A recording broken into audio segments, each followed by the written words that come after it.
Kan ini macam boleh jual lah? Boleh jual lah? Kan ini macam boleh jual lah?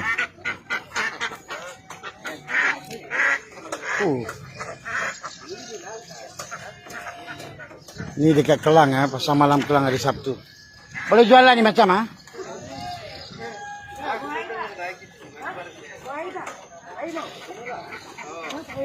Wah, main bagus ha, saya loga sini ya.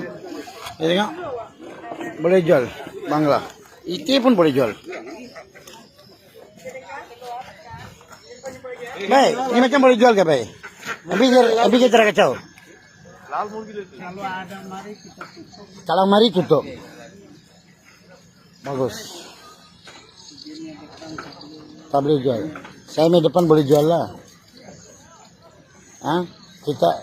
Saya di depan boleh jual, dia di depan tak boleh jual. Kalau macam tu orang Malaysia bodoh lah. Itu pun dijual. Tapi MPK termata. Kalau tak ada operasi, apalah baik. Ini apa? Kelang. Jalan Taiping sana. Pasar malam hari Sabtu.